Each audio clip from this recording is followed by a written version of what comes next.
Hello everyone, आप सबका एक विकल्प में स्वागत है। उम्मीद है आप सब अच्छे होंगे। मैं निकिता आज आप लोगों को क्लास 12 होम साइंस चैप्टर 1 पढ़ाऊंगी। आप सबका क्लास 12 होम साइंस चैप्टर 1 के पार्ट 1 में स्वागत है। तो आज हम लोग चैप्टर स्टार्ट करने से पहले बात करते हैं कि होम साइंस क्या है। होम साइंस दो शब्दों से मिलकर बना है, होम प्लस साइंस यानी कि गृह विज्ञान। हम जानेंगे कि हमें गृह विज्ञान में क्या पढ़ना होता है।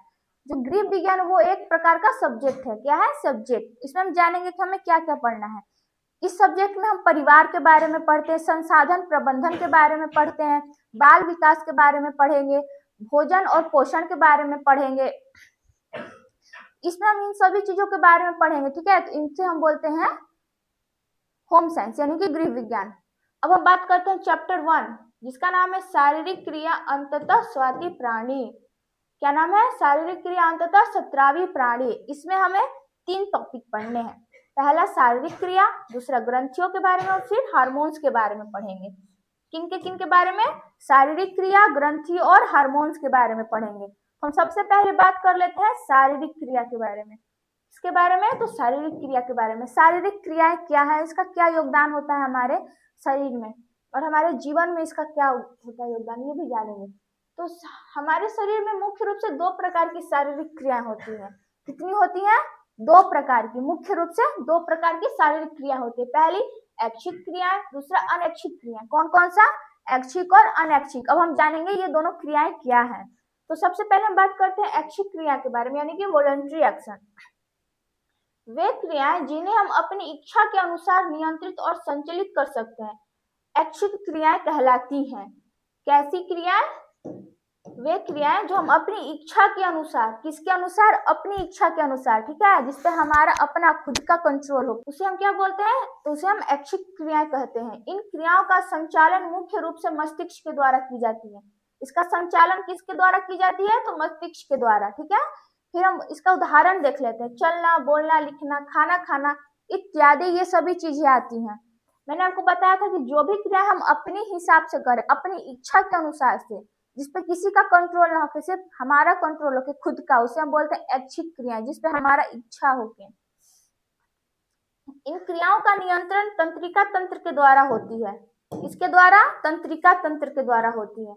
किसका नियंत्रण होता है? तो ऐच्छिक क्रियाओं का नियंत्रण होता है तंत्रिका तंत्र के द्वारा। अब हम जानेंगे अनैच्छिक क्रिया यानी कि इनवॉलंटरी एक्शन के बारे में। ये क्या है?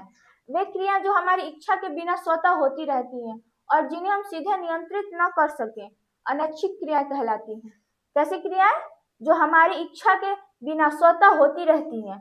स्वतः यानी होती रहेगी, आप उसको चाह कर भी कंट्रोल नहीं कर सकते, जिन्हें हम सीधे नियंत्रित ना कर सके। क्या बोलते हैं उसे? तो उसे अनैच्छिक क्रिया कहते हैं। ये हमारे शरीर के अंदर निरंतर चलती रहती है और जीवन के लिए अत्यंत आवश्यक होती है। ये हमारे बॉडी के अंदर निरंतर चलती रहती है, हमारे लिए अत्यंत आवश्यक होती है। उदाहरण के लिए हृदय का धड़कना, श्वसन क्रिया यानी कि सांस लेना, उसके बाद भोजन, पाचन आदि। इसमें आपका ब्लड सर्कुलेशन भी आ जाएगा। ब्लड सर्कुलेशन भी हमारे बॉडी में निरंतर होती ही रहती है। ठीक है, अब हम जानते हैं कि इन क्रियाओं का नियंत्रण कैसे होता है। इन क्रियाओं का नियंत्रण हार्मोन जैसे विशेष रासायनिक पदार्थों द्वारा किया जाता है। कैसे किया जाता है? हार्मोन जैसे विशेष रासायनिक पदार्थों के द्वारा। ठीक है, किसका नियंत्रण किया जाता है? तो अनैच्छिक क्रियाओं को नियंत्रण किया जाता है। अब हम पढ़ेंगे ग्लैंड के बारे में। हमने 3 टॉपिक पढ़ना था। हमने एक टॉपिक पढ़ लिया जिसका नाम है शारीरिक क्रिया।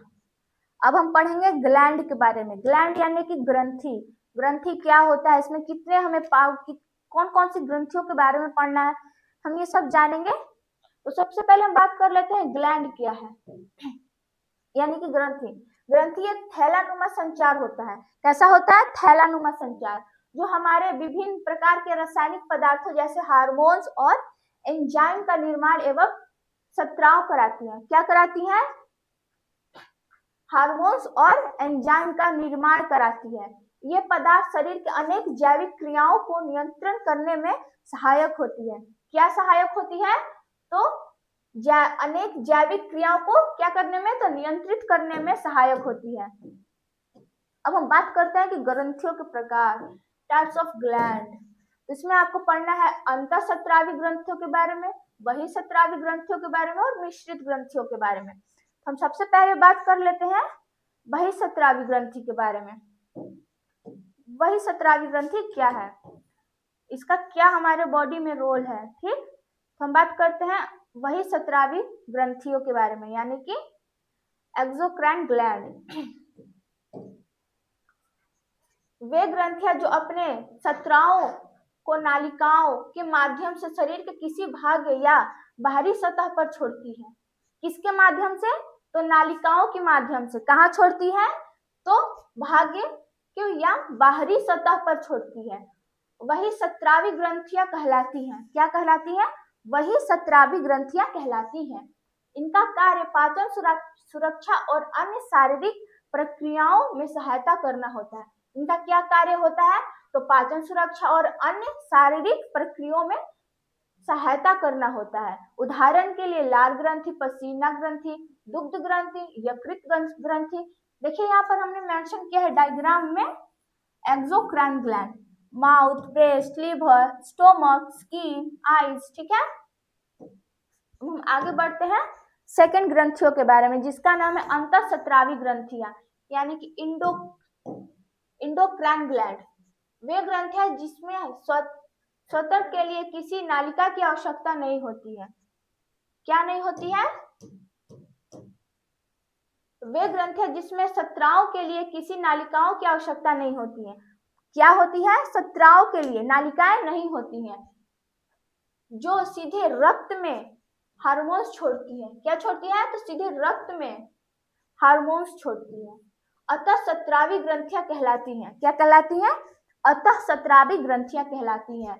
ये शरीर के वृद्धि, विकास और संतुलन को नियंत्रित करती है। क्या नियंत्रित करती है, तो वृद्धि, विकास और संतुलन। कौन सा ग्रंथि नियंत्रित करती है, तो अंतःस्रावी ग्रंथि नियंत्रित करती है। उदाहरण के लिए पीयूषी ग्रंथि, थायराइड ग्रंथि, पीनियल ग्रंथि इत्यादि। अब हम पढ़ेंगे ग्रंथियों के बारे में भी, इसका कौन कौन से ग्रंथि होते हैं। जैसे कि प्रमुख ग्रंथि हम जान लेते हैं कि हमें प्रमुख कौन कौन से ग्रंथि के बारे में पढ़ना है।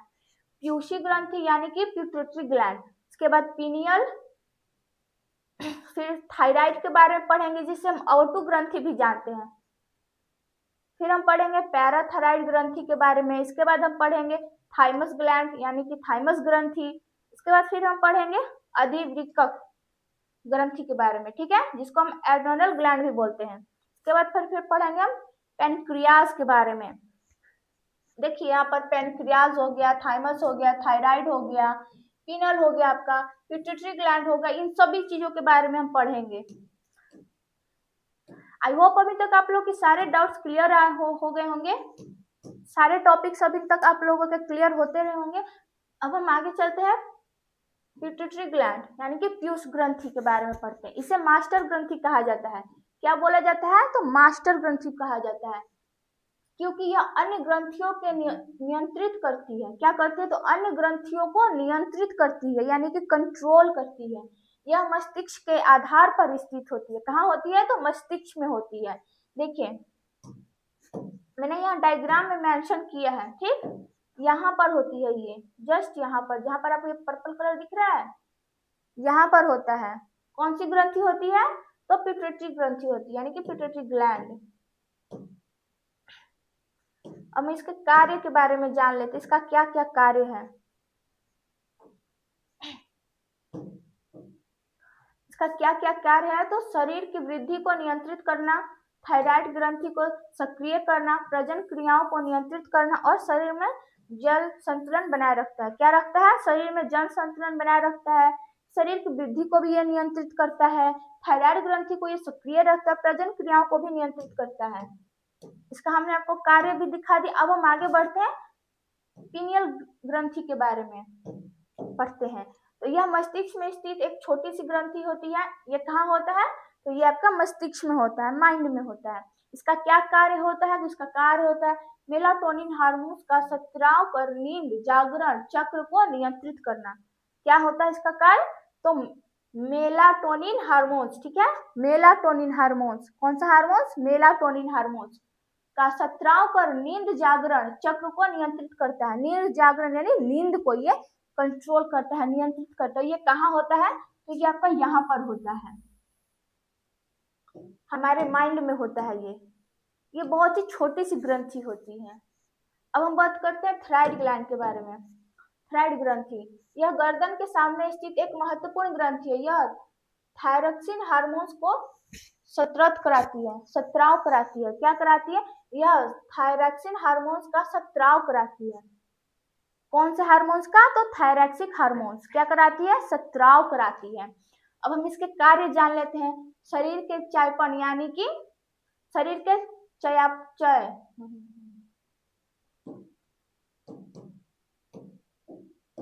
अब हम इसके कार्य जान लेते हैं। इसका क्या कार्य? तो शरीर के मेटाबॉलिज्म को ये नियंत्रित करती है। क्या करती है? तो हमारे बॉडी के मेटाबॉलिज्म को ये कंट्रोल करती है। सुने होंगे किसी किसी का मेटाबॉलिज्म ज्यादा हो जाता है, किसी का कम हो जाता है, उसको कौन कंट्रोल करता है? उसको थायराइड ग्लैंड कंट्रोल करता है।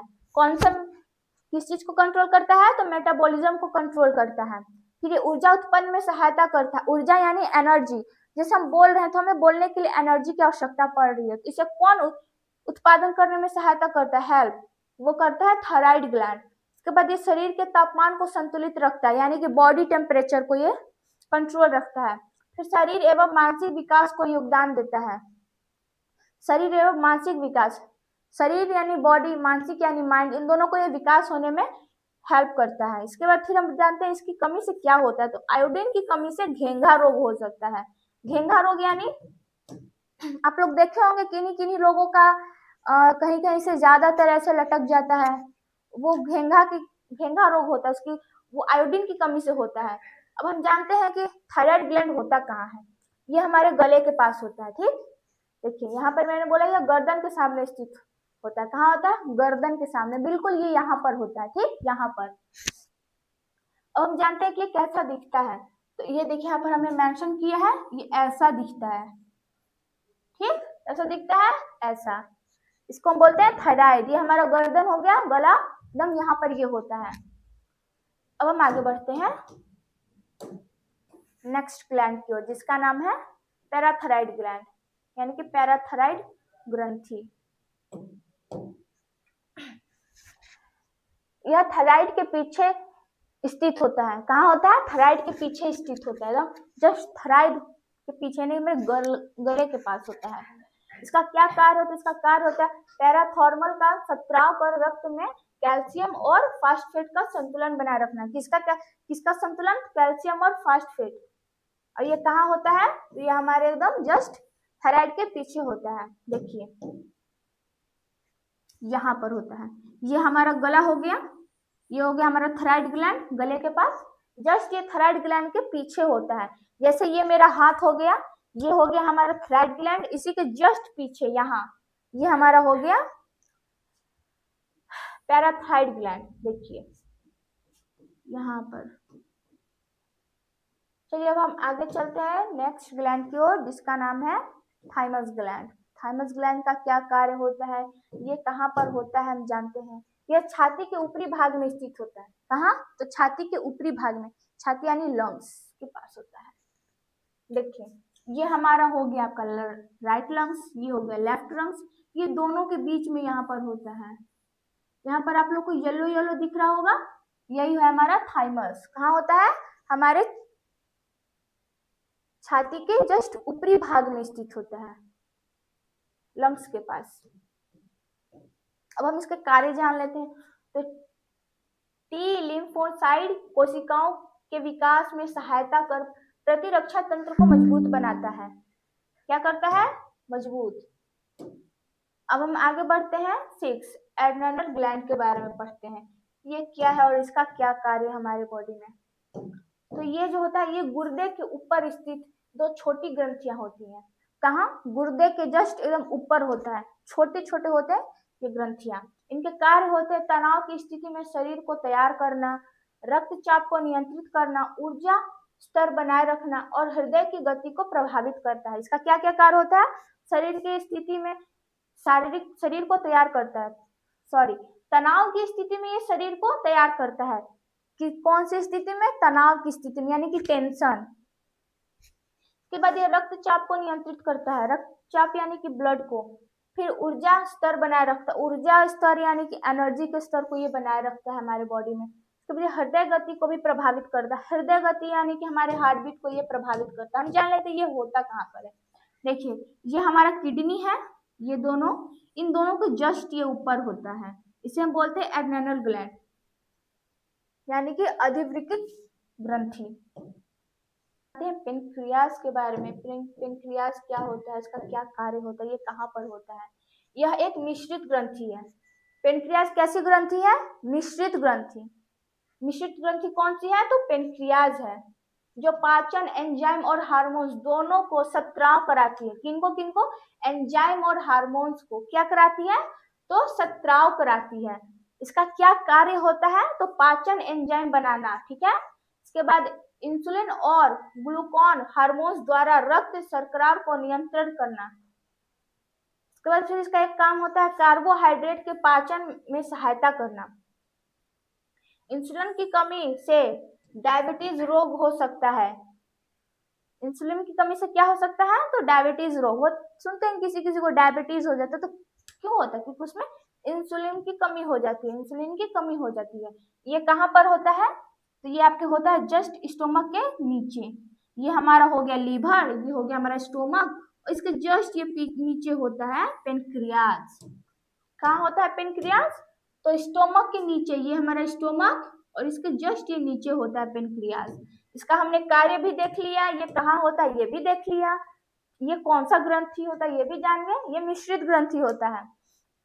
आई होप अभी तक आप लोग को सारे टॉपिक्स क्लियर हो गए होंगे। इसके बाद हम पढ़ेंगे हार्मोन्स के बारे में। हम जानेंगे अगले वीडियो में कि हार्मोन्स क्या है, इसके क्या क्या कार्य होते हैं हमारे बॉडी में, ठीक है। आई होप अभी तक आप लोग के सारे डाउट्स क्लियर हो गए होंगे। वीडियो को लाइक और चैनल को सब्सक्राइब जरूर करें। Thank you so much.